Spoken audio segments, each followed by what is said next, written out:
Welcome back to Pennies to Dollars. I'm Bonita, and today we are going to talk about a question I've been asked many times, and I didn't know if I wanted to tackle it, but we're going to try today. You will have to excuse my wild curly hair. It just has a mind of its own when it's raining and humid.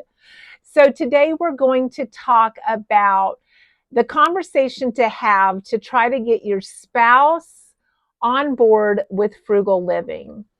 Many times people will ask me, what do I do if I have a spouse that's not frugal? It's kind of in a way like when you have that spouse that doesn't want to declutter their things. My opinion is always for you to start with your stuff, and then sometimes they will decide to go ahead and start.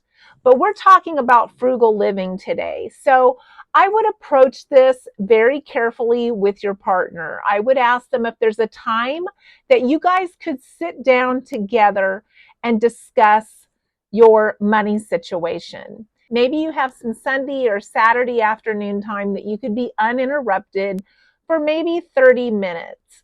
And I would say that this would just be like the first meeting of maybe 2 or 3. You don't want to bombard them with everything at once that you're thinking. You want to include them in the plans because it's their money also going into the household. And a lot of their feelings, their upbringing, all of that they bring to the table, just like you do. So let's get started. When you sit down with them, I would suggest that you try to understand where they're coming from. And maybe you will say, they're my spouse. I know everything about them. But our upbringings can be so different. In fact, my husband and mine, he thought that he grew up in a frugal household. But compared to mine, he wasn't frugal even close. So see what I mean? There can be some really big gaps in what your definition is or what you think that looks like. So I would ask, what does frugal or us cutting back on expenses look like to you? How did you grow up? Did your family save and try to cut corners where they could? And then just wait. Wait and let them answer some of the questions, maybe tell you some of their memories, and just sit back and listen. Really listen to what they tell you, because what they tell you will have so much information in it on how to move forward as a couple. All of us are accountable for the decisions that brought us to this table today. Every purchase we made, every decision we made as a couple to buy something, all of those go into the fact that you're now sitting down to have a conversation about how to save a little more or cut corners in some places. So don't blame, never blame, but sit down and have a conversation with them so that they understand that this is not a blame game. This is a let's sit down and find out what we both believe, what our values are when it comes to money, what our dreams are, what our hopes are for our future, and sit back and let them tell you. It's okay to prompt them at times if you want to know something about what they're telling you, but let them have the floor. I think many times when we are frugal and we know how to be frugal, that we think we have all of the right answers. But there are a lot of frugal videos on YouTube, and everybody is frugal in a different way. Everybody chooses and picks different things to be frugal with in their lifestyle. And some people are happy with some of those things that they make, but they wouldn't be happy with some of the other things that someone else does. And that's why it's so important for both of you to sit down and have this conversation. See if they can give you ideas on things that they would be willing to try or things they would be willing to work on. That is a great place to start, because not only have they given you that idea, but it's something that they're willing to try. if we try to force our ideas on them, they may not come natural to them. And we could continue to do some of the frugal things that we do, but we're trying to find out what would be some of the natural frugal things they could try that they could live with every day that wouldn't put a wrench in their weekly life. Ask them if there's areas that they would like to see the household improve in.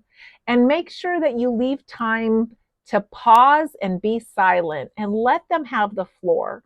Let them think about what you've asked and let them have time to respond and expand on that response. I'm one of those people that sometimes I have to think out loud. I have to process through my idea. I have to process through what I'm thinking because it leads to something else. And they may be that way too. We all know that little frugal things trigger other little frugal things. And that's why we want to spend this time to see where they're at in that. Maybe they've never even thought about this. Maybe this isn't something that they've ever thought would even be a topic between the two of you. So you have to give that space for them to think through what that would look like or what they might be willing to try, what their plans are, what their future holds with you, what they dream of. All of those things help bring you together to figure out what you want to try if you want to try something. So having this conversation gives your partner time to think of ideas, maybe present ideas, or share memories of things that they did. Even as I've gone through this channel for the last 2.5 years, there are times that I will do something and it will spark a memory that I had growing up of something that my parents did, something that has been long forgotten, but some little thing will spark that and I'll be like, why am I not doing that? That was a great idea, but I had forgotten all about it. And that's why I say have several conversations about this. Space them out. Give them time to process, maybe a month at a time, because sometimes they will think of something and then they'll bring it to you and say, hey, I was thinking about that conversation that we had, and I was thinking maybe it would be okay to try this, or maybe we could try that. And that shows that they're starting to engage and actually spend time thinking about what some options would be to help your household save money. Now, this is not quick fix stuff, but this is something that gets you on that path so that you're all working at it together. I hear from so many households that one person is really, really frugal and the other person is just spending like crazy. And they feel like they're just offsetting each other, that they are sacrificing while the other person isn't sacrificing. And that causes hard feelings. So if there's ways that you can work on it together, ways to give them time to think about and process what you two have talked about. Sometimes we have a problem in this house, and usually it's a mechanical problem, but it's the same theory. And my husband will come up with an idea and it doesn't work. And I come up with an idea and it doesn't work. And then we have to process through it. And sometimes it takes us a couple of months to say, you know what? We haven't tried this. I bet this would work. And then it does. So sometimes you just got to give it some gap space after you've had a few of these little conversations to kind of get that seed planted. And you can offer some ideas and some feedback, but let them explore it first and let them be the one to bring up some ideas first. If they're the one that is not on board with being frugal, this is a really important step. Have just a very honest conversation. Like I said, no blame game. No, oh, it was your idea to buy this house and we can't afford it. Nothing like that. You have to work through this together. You both signed that paper on that house. You both got to this point, and that's why it's important that you work together to figure out what you can move forward to do together. So you may not end with a clear answer today, but as you can see, just putting those little ideas and those little seeds in there and then giving time for your partner to process and come up with ideas on their own is very important before you sit down and have that second little talk. This conversation can end up being very thought-provoking and very helpful as you move forward. Maybe there's something your spouse will come up with that he never thought was reasonable before. In many households, a lot of times one person handles the bills, pays the bills, sees the bills.